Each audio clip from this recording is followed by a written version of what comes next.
সদ্য ক্ষমতা হারানো আওয়ামী লীগ সরকার 15 বছরের বেশি সময়ে দেদার ঋণ নিয়েছে। এই ঋণের বড় অংশই নেওয়া হয়েছে দেশি উৎস থেকে। এর মধ্যে আবার বেশি ঋণ নেওয়া হয়েছে দেশের ব্যাংক ব্যবস্থা থেকে। অর্থ মন্ত্রণালয়ের অর্থ বিভাগ সূত্রে পাওয়া দেশি বিদেশি ঋণের তথ্য বিশ্লেষণ করে দেখা গেছে, পদত্যাগের সময় শেখ হাসিনা সরকার 18,36,000 কোটি টাকার ঋণ রেখে গেছে।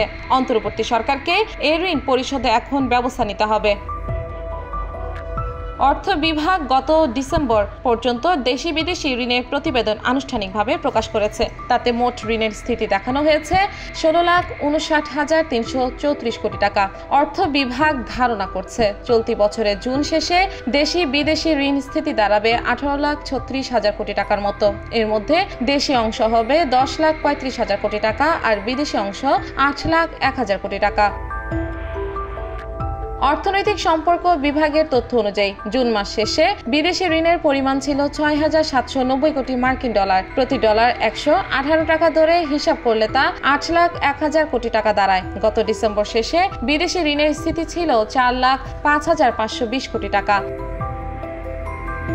এসব ঋণ সরকারি ও সার্বভৌম নিরাপত্তা প্রাপ্ত ঋণ হিসেবে পরিচিত। ডিসেম্বর শেষে 9,53,814 কোটি টাকার দেশি ঋণের মধ্যে শুধু ব্যাংক ব্যবস্থা থেকে নেওয়া ঋণের স্থিতি ছিল 5,25,447 কোটি টাকা। বাকি ঋণ নেওয়া হয়েছে ট্রেজারি বিল ও বন্ডের বিপরীতে। এছাড়া সঞ্চয়পত্র ও সাধারণ ভবিষ্যৎ তহবিলের বিপরীতেও আছে বড় অঙ্কের ঋণ। অর্থ বিভাগের তথ্য বিশ্লেষণে দেখা যায় 2017 সালে ডিসেম্বরেও দেশি ঋণের স্থিতি ছিল 3,20,272 কোটি টাকা, কিন্তু 6 বছরের ব্যবধানে এই ঋণ বেড়ে প্রায় 3 গুণ হয়। আওয়ামী লীগ 2009 সালের 6 জানুয়ারি যখন সরকারের দায়িত্ব নেয় তখন দেশি বিদেশি ঋণের স্থিতি ছিল 2,76,830 কোটি টাকা। বিপুল ঋণ নেওয়ার কারণে আসল ও সুদ পরিশোধের চাপ এখন বর্তমান সরকারের ঘাড়ে। সাম্প্রতিক সময়ে সুদের হারও অনেক বেড়েছে। 2 বছর আগেও সরকারি ট্রেজারি বিল বন্ডের সুদ হার ছিল 1 থেকে 6%। বর্তমানে গড় সুদ হার 12%। সঞ্চয়পত্র নতুন করে বিক্রি হচ্ছে কম, তবে এর বিপরীতে আগে নেওয়া ঋণের সুদ দিতে হচ্ছে জনগণের করের টাকায়। চলতি 2024-25 অর্থ বছরের বাজেটে সুদ পরিশোধ বাবদ বরাদ্দ রাখা হয়েছে 1,13,500 কোটি টাকা, যার মধ্যে দেশি ঋণের সুদই 93,000 কোটি টাকা। ব্যাংক ব্যবস্থা থেকে ঋণের মধ্যে একটি উৎস হচ্ছে বাংলাদেশ ব্যাংক, আরেকটি বাণিজ্যিক ব্যাংক। বাংলাদেশ ব্যাংক থেকে নেওয়া ঋণের অর্থই হচ্ছে টাকা ছাপানো। এতে বাজারে টাকা সরবরাহ বেড়ে যায়, যা উৎসকে দেয় মূল্যস্ফীতিকে। বাংলাদেশ পরিসংখ্যান ব্যুরোর তথ্য অনুযায়ী জুলাই মাসে সার্বিক মূল্যস্ফীতি ছিল প্রায় 12%। খাদ্য মূল্যস্ফীতি আরও বেশি, তা 14% ছাড়িয়ে গেছে। অর্থনৈতিক সম্পর্ক বিভাগের তথ্য অনুযায়ী 15 বছরের বিদেশি ঋণের বোঝা বেড়েছে 3 গুণের বেশি। 2008-9 অর্থ বছরে পুঞ্জীভূত বিদেশি ঋণের পরিমাণ ছিল 2,085 কোটি ডলার। আওয়ামী লীগ সরকার কর্ণফুলী নদীর তলদেশে টানেল, রূপপুর পারমাণবিক বিদ্যুৎ কেন্দ্র নির্মাণ, এলিভেটেড এক্সপ্রেসওয়ে নির্মাণের পাশাপাশি রেল ও বিদ্যুৎ খাতে ভারত, চীন, রাশিয়া সহ বিভিন্ন দাতা সংস্থা ও দেশের কাছ থেকে কঠিন শর্তেরও ঋণ নেয়। সর্বশেষ 2023-24 অর্থ বছর শেষে অর্থাৎ গত জুন মাস শেষে সরকারে পুঞ্জীভূত বিদেশি ঋণ দাঁড়ায় 6,790 কোটি ডলারে। সেই হিসাবে বর্তমানে দেশের প্রত্যেক নাগরিকের মাথার উপর গড়ে $400 মতো বিদেশি ঋণের বোঝা রয়েছে। প্রতি বছর যত বিদেশি ঋণ পায় সরকার, তার 1/3 অর্থই চলে যায় ঋণের সুদ ও আসল শোধ করতে। সর্বশেষ 2023-24 অর্থ বছরেরই আগের অর্থ বছরের চেয়ে 25% বেশি বিদেশি ঋণ শোধ করতে হয়েছে। ইআরডি সূত্রে জানা গেছে, গত অর্থ বছরে সব মিলিয়ে বিদেশি ঋণের সুদ ও আসল মিলিয়ে রেকর্ড প্রায় 336 কোটি ডলার পরিশোধ করতে হয়েছে। এর মধ্যে আসল 201 কোটি ডলার ও সুদ প্রায় 135 কোটি ডলার। 2022-23 অর্থ বছরে সুদ ও আসল মিলিয়ে 268 কোটি ডলার পরিশোধ করেছিল বাংলাদেশ। অথচ এর ঠিক 1 দশক আগে 2012-13 অর্থ বছরে সব মিলিয়ে 110 কোটি ডলার ঋণ পরিশোধ করেছিল বাংলাদেশ। রূপপুর প্রকল্পের ঋণের কিস্তি পরিশোধ শুরু হবে 2026 সালে। এ সময় আরো 2 বছর পিছিয়ে দেওয়ার জন্য দেন দরবার চলছে। বিভিন্ন প্রকল্পে চীনের ঋণের কিস্তি কমানোর আলোচনাও চলমান। প্রায় 500 কোটি ডলারের সমপরিমাণ ঋণ চীনা মুদ্রায় নেওয়া উদ্যোগেও ধীরে চলো নীতি অবলম্বন করছে ঢাকা।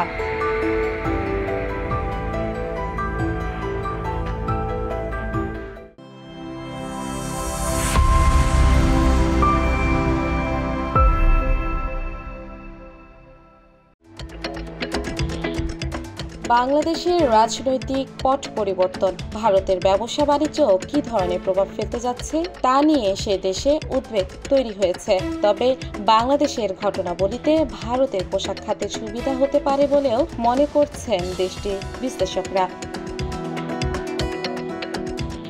বাংলাদেশের অস্থিরতা ভারতীয় বেশ কিছু কোম্পানির উপর যে প্রভাব ফেলছে তা বোঝা যাচ্ছে। শেয়ার বাজারে তাদের শেয়ারের দামের দিকে তাকালে বাংলাদেশের সঙ্গে যেসব কোম্পানির উল্লেখযোগ্য ব্যবসা রয়েছে সেসব কোম্পানির শেয়ারের দাম কমেছে। শেখ হাসিনার প্রস্থান ভারতের বাণিজ্য ও অর্থনৈতিক স্থিতিশীলতার প্রতি ঝুঁকি তৈরি করতে পারে। সাফল্য ভোজ্য তেলের জন্য সুপরিচিত মারিকো এই কোম্পানির শেয়ারের দাম কমেছে 4%। কোম্পানিটি তার আয়ের 11 থেকে 12% পায় বাংলাদেশ থেকে।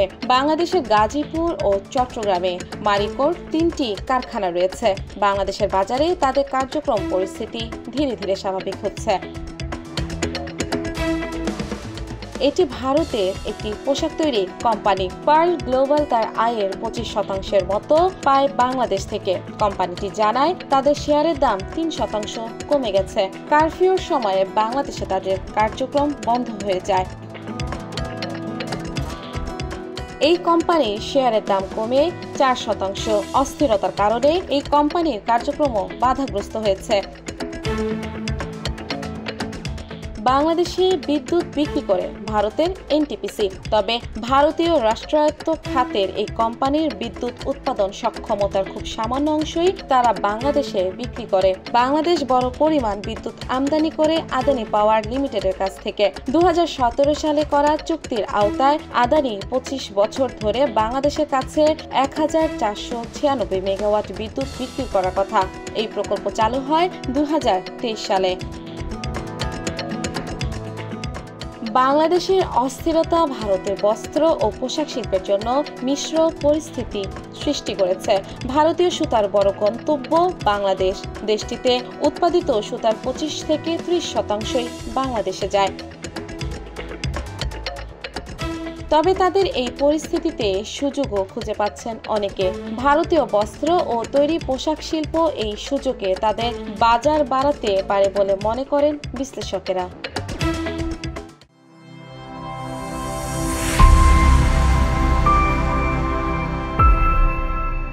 বাংলাদেশের মানুষকে আশা হারালে চলবে না। তো আমার মানুষ কি চায় ওটাও টেবিলে যাতে আসে সেই ব্যবস্থাটা করব। তিস্তা পাড়ের মানুষের সাথে এবার কথা বলা হবে। বাংলাদেশের তিস্তা নদীর উপরে যে অধিকার সেই অধিকারের কথা বলতে লিখিত দিতে আমরা একদম পিছপা হব না। জয়েন্ট রিভার কমিশন নেগোসিয়েশন করবে, কিন্তু তিস্তা পাড়ের মানুষ কি চায় সেটা আমরা তুলে আনবো। আমাদের মমতা ব্যানার্জি বলেন যে আমার মানুষকে বঞ্চিত করে আমি পানি দেব না। আপার রাইপেরিয়ান দেশ সবসময় লোয়ার রাইপেরিয়ান দেশের সাথে এই কাজগুলো করে। 1997 সালে ওটাতে মাত্র 36টা রাটিফিকেশন লাগতো, অনুস্বাক্ষর লাগতো। এটার ব্যাপারে বিস্তারিত কথা তো আমার এই মন্ত্রণালয়ে হবেই। বাংলাদেশের নদীর নির্ভর জনগোষ্ঠী যাতে তাদের ন্যায্য অধিকারটুকুন দাবিগুলো উত্থাপন করতে পারে, আন্তর্জাতিক যে নর্মস গুলো আছে, আইনগুলো আছে, এগুলো আমরা তুলে ধরবো। দেয়া না দেয়া আমার ক্ষমতার মধ্যে নেই। ভারতের সাথে আমাদের কুশিয়ারা নিয়ে চুক্তি আছে, আমাদের ফেনী নিয়ে চুক্তি আছে। অভিন্ন নদীগুলো নিয়ে ভারতের সাথে আমরা কথা বলবো। ভারত আমাদের সবচেয়ে বড় প্রতিবেশী। ভারতের সাথে আমরা অতি অবশ্যই আমাদের যে বন্ধুত্বপূর্ণ সম্পর্ক সেটা টিকিয়ে রাখবো। আমরা হয়তো আন্তর্জাতিক মণ্ডলেও কথা বলবো যে এইগুলো হচ্ছে আমাদের ন্যায্য দাবি। জনগণকে এইটা বলে আশ্বস্ত করতে চাই যে তাদের যে ন্যায্য দাবি, বাংলাদেশের নদীগুলোর জীবন বাঁচানোর ব্যাপারে আমাদের যা বলার আমরা বলবো। আমার ম্যান্ডেটটা হচ্ছে অভিন্ন নদীর বিষয়ে বাংলাদেশের অধিকার দেখা, সে বিষয়ে কথা বল। তা তো আমি অবশ্যই করবো। যেটা নদীর স্বার্থে, মানুষের স্বার্থে উপযোগী মনে করি, সরকারের অন্যান্য অধিদপ্তরের সাথে কথা বলে সেই সিদ্ধান্তে যেতে হবে।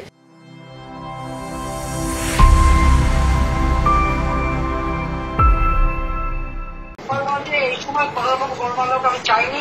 কাজে এই যে অঙ্কটা আছে এই অঙ্কটা ধরে রেখে সবাই চলতে হবে এবং যারাই আপনাদের স্যাক্রিফাইস করছে তাদের সবাইকে আমার আন্তরিক আপনার দোয়ার বরকতে আল্লাহর রহমতে আমরা সুন্দরভাবে সাকসেসফুল হয়েছি। যারা ক্যান্ডিডেট হলো সবাই কোথায় করছে 75 বছর বয়সে যত সুস্থ থাকে সকলে আপনাদের দোয়া করছে ইনশাল্লাহ। সকলে সবাই এখন আপনার বন্ধু বানাবে এভাবে কথা বলবো। জি জি জি জি জি।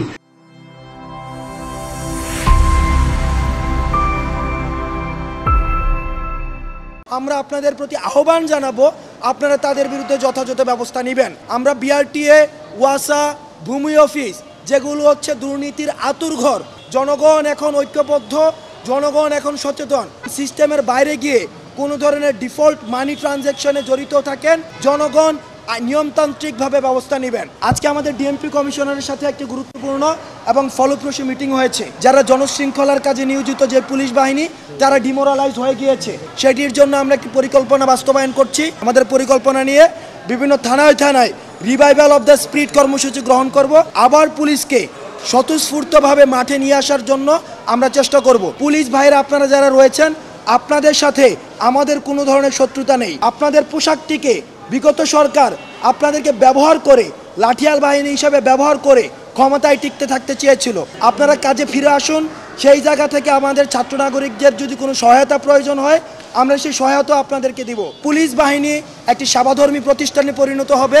জনগণের কাজে জনগণের প্রধান এবং প্রথম যে গার্ডিয়ান হিসাবে বিবেচিত হবে পুলিশ। আমরা পুলিশের উপরে আস্থা রাখতে চাই। আমি আসলে এই মানুষগুলোকে সুবিধাবাজ গোষ্ঠী হিসাবে ট্যাগ দিতে চাই। সুবিধা পাওয়ার জন্য ক্ষমতাসীন স্বৈরাচার সরকারের সঙ্গ দিয়েছে। সকলে রাস্তায় নামছে অনেক অন্যায় দাবি নিয়ে। আমি দেখেছি অনেকে নেমেছে অনেক অযৌক্তিক দাবি নিয়ে। আমি ধরে নিচ্ছি কোনো স্টুডেন্ট যদি আমার কাছে দাবি করতো যে ভাই বোনরা আমাদের আহত হয়েছে, তাদের পরীক্ষা বাদ দিয়ে কি ব্যবস্থা নেওয়া যায়, যৌক্তিক। কোনো কিছু না করে তারা পরীক্ষা বাতিল চায়। যারা ওখানে গিয়েছে আসলে তারা কোনোদিন সুস্থ একটি প্রতিযোগিতা কিংবা মেধার যে মূল্যায়ন এটিকে প্রতিনিধিত্ব করে না। এটি আমাদের জায়গা থেকে মনে হয়েছে এটি একটি যৌক্তিক ডিসিশন নয়। হুজুগে বাঙালির মতো রাস্তায় নামছে বিভিন্ন জায়গায়।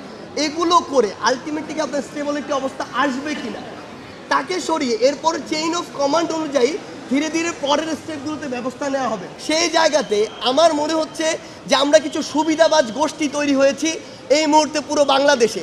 দেশের কথা আমরা এখনো চিন্তা করছি না, পূর্বেও করিনি, ভবিষ্যতেও করব না। তাদের ব্যক্তিগত সুবিধার জন্য রাস্তায় নেমে পড়েছে এবং এই অস্থিতিশীল পরিবেশটিকে স্থিতিশীল হতে দিচ্ছে না।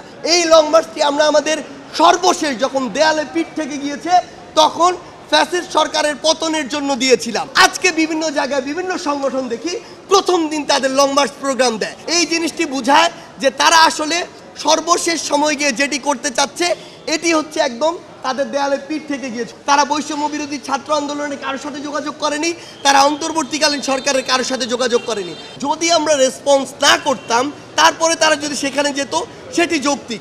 আর যদি আপনারা আমাদের সহযোগিতা কামনা করেন, পাশে আমাদেরকে চান, এনি টাইম এনি মোমেন্ট আপনারা আমাদের কাছে আসলে আমরা সেই বিষয়ে রেসপন্স করব।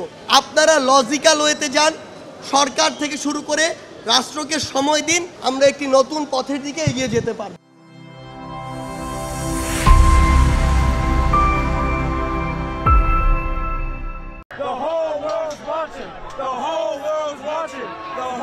আমেরিকার শিকাগোতে ডেমোক্রেটিক পার্টির ন্যাশনাল কনভেনশনের উদ্বোধনী দিনে হাজার হাজার মানুষ বিক্ষোভ করেন। গাজা যুদ্ধে ইসরায়েলের প্রতি বাইডেন প্রশাসনের সমর্থনের বিরুদ্ধে প্রতিবাদে তারা শহরে রাস্তায় নেমে আসেন।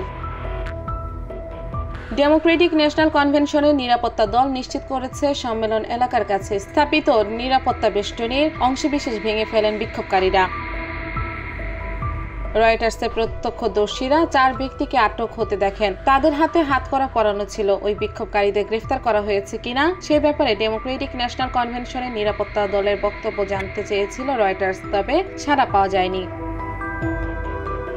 নিরাপত্তা বেষ্টনী ভেঙে ফেলার আগে বিক্ষোভকারীরা শিকাগোর ওয়েস্ট সাইডে অবস্থিত পার্কে পৌঁছান এবং বিভিন্ন স্লোগান দিতে থাকেন। তারা গাজায় যুদ্ধবিরতির দাবি জানান। বিক্ষোভকারীরা বর্তমান ভাইস প্রেসিডেন্ট কামালা হ্যারিসের বিরুদ্ধে হতাশা জানান। আসন্ন প্রেসিডেন্ট নির্বাচনে সম্ভাব্য ডেমোক্রেটিক প্রার্থী কামালা হ্যারিসকে খুনি কামালা আখ্যা দেন তারা। বিক্ষোভকারীদের ঠেকাতে শিকাগো পুলিশ ওই পার্কে চারপাশ ঘিরে রেখেছিল। এর মধ্যে কিছু পুলিশ দাঁড়িয়েছিলেন আর কিছু পুলিশ বাইকে অবস্থান করছিলেন।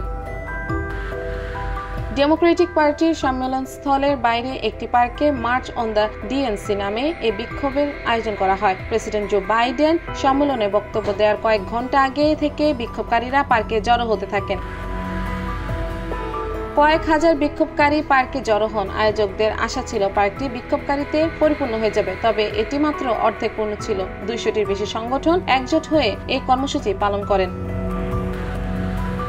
জাতীয় সম্মেলনে ডেমোক্রেটিক পার্টির প্রেসিডেন্ট প্রার্থী হিসেবে কামালা হ্যারিসের আনুষ্ঠানিক মনোনয়ন গ্রহণের দিনে আরও একটি বড় বিক্ষোভ আয়োজনের কথা আছে। গাজা যুদ্ধে ইসরায়েলকে সামরিক ও আর্থিক সহায়তা দেওয়ার প্রতিবাদে কয়েক মাস ধরে বাইডেন প্রশাসনের বিরুদ্ধে বিক্ষোভ করছেন ফিলিস্তিনিপন্থীরা। গাজার স্বাস্থ্য মন্ত্রণালয়ের হিসাব অনুসারে চলমান ওই যুদ্ধে এই পর্যন্ত 40,000-এরও বেশি ফিলিস্তিনি নিহত হয়।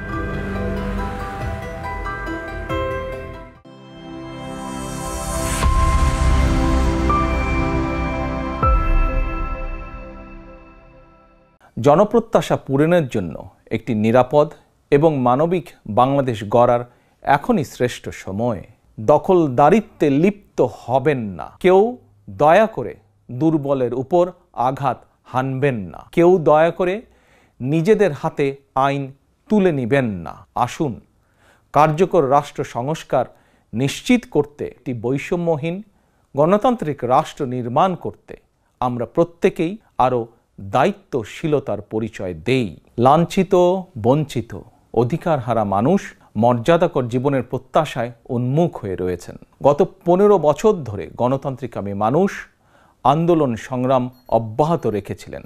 এই সময় অসংখ্য মানুষ গুম হয়েছেন, অসংখ্য মানুষ হয়েছেন খুন। শেষ পর্যন্ত ছাত্র জনতার ঐতিহাসিক গণ অভ্যুত্থানে হাসিনা দেশ ছেড়ে পালিয়ে যেতে বাধ্য হয়েছে। ঐতিহাসিক গণ অভ্যুত্থানের সাফল্য ও উদ্দেশ্য নস্যাৎ করে দিতে সুপরিকল্পিতভাবে চলছে ষড়যন্ত্র। এই ষড়যন্ত্রের অংশ হিসাবেই একটি ধর্মীয় জনগোষ্ঠীর উপরে হামলার ছক কষে দেশে একটি অস্থিতিশীলতার সৃষ্টির অপচেষ্টা চালানো হয়েছিল। তাদের ষড়যন্ত্র থেমে নেই, কিন্তু বিতাড়িত গণবিরোধী শক্তিকে আইনের মুখোমুখি করার পাশাপাশি জনগণের রাজনৈতিক এবং অর্থনৈতিক ক্ষমতায়ন অত্যন্ত জরুরি। প্রতিটি নাগরিকের ভোট প্রয়োগের অধিকারকে নিশ্চিত করা যে কোনো মূল্যে। ক্ষমতার পরিবর্তন মানেই আমার কাছে শুধু রাষ্ট্র ক্ষমতার হাতবোতল নয়। জনগণের আকাঙ্ক্ষা নিশ্চিত করতে হলে, গণতান্ত্রিক বিধি ব্যবস্থাকে টেকসই করতে হলে জনগণের ভোটে জবাবদিহিমূলক সরকার প্রতিষ্ঠা করতেই হবে। ছাত্র জনতার গণ অভ্যুত্থানকে চূড়ান্ত সফলতায় নিতে হলে কার্যকর রাষ্ট্র সংস্কার নিশ্চিত করতে, গণতান্ত্রিক রাষ্ট্র নির্মাণ করতে যিনি যার অবস্থান থেকে আরও দায়িত্বশীলতার পরিচয় দেই। অসংখ্য প্রাণের বিনিময় 5ই আগস্ট অর্জিত স্বাধীনতায় গণতান্ত্রিকামী মানুষ আরও একবার স্বাধীনতার স্বাদ উপভোগ করলেও যেসব পরিবার তাদের সন্তান স্বজনকে হারিয়েছেন, সেসব বীর সন্তানদের ঘরে মুক্তির স্বাদের সেই ছোঁয়া এখনো লাগেনি। অন্তর্বর্তীকালীন সরকার ইতিমধ্যেই নানা উদ্যোগ গ্রহণ করেছে। 2018 সালেও সারা দেশে কোটা সংস্কার আন্দোলন হয়েছিল। আন্দোলনকারীদেরকে সেই সময়েও নির্মমভাবে দমন করতে চেয়েছিল, দমন করেছিল। সংবাদপত্রের স্বাধীনতা হরণকারী হাসিনা পালিয়েছে জনগণের অভ্যুত্থানে। জনগণের কাছে আপনাদের বিবেকের স্বাধীনতাকেই প্রশ্নবিদ্ধ করবে। গত 15 বছরে যেই সকল পরিবারের মানুষগুলো গুম, খুন, অপহরণের শিকার হয়েছেন, তাদের পরিবারের দুঃখ দুর্দশার কথাগুলো আপনারা আপনাদের সংবাদ মাধ্যমে তুলে ধরবেন। জনগণ আপনাদের কাছ থেকে আয়নাঘর নিয়ে অনুসন্ধানী রিপোর্ট দেখতে চায়, যা বাংলাদেশের ভবিষ্যৎ গণতন্ত্রের ভিতকে মজবুত করবে। ক্ষমতাসীনদেরকে স্বৈরাচারী আচরণ থেকে বিরত থাকতেও বাধ্য করবে। নেতা, কর্মী, সমর্থক, শুভাকাঙ্ক্ষীদের প্রতি আহ্বান জানিয়ে বলতে চাই, সেই নির্বাচনে জনগণের রায় পেতে জনগণের মন জয় করুন। জনগণের সুখে দুঃখে জনগণের সঙ্গে থাকুন, পাশে থাকুন। ধর্ম, বর্ণ পরিচয়ের কারণে কেউ যাতে অনিরাপদ বোধ না করেন সেটিকে নিশ্চিত করুন আপনারা। অতীতের মতন ভবিষ্যতেও আইন মেনে সাধ্য মতন আপনারা আপনাদের যার যার অবস্থান থেকে ভূমিকা অব্যাহত রাখবেন।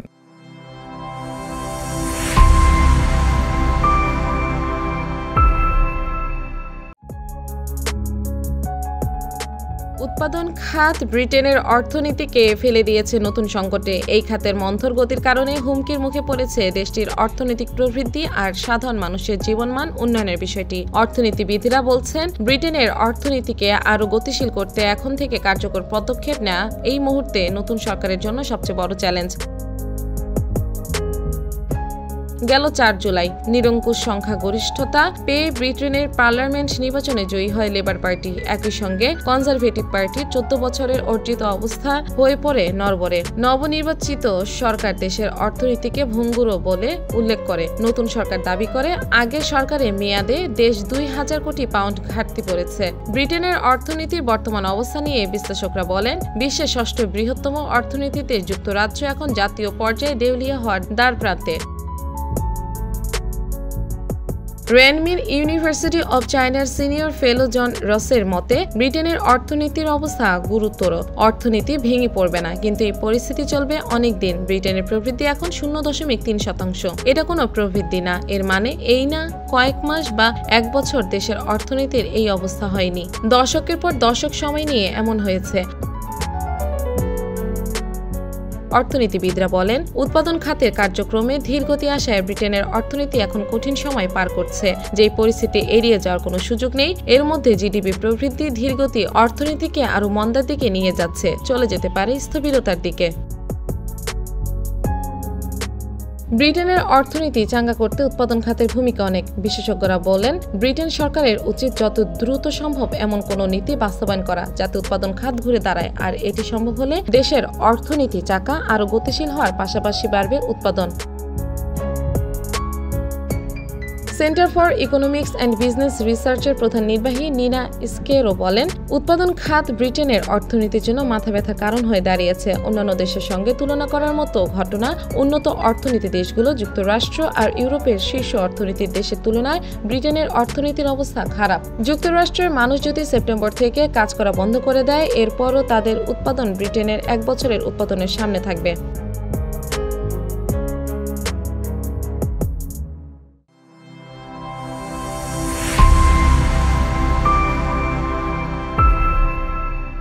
আমরা একজন ম্যাজিক্যাল লেডিকে দেখি বাংলাদেশে।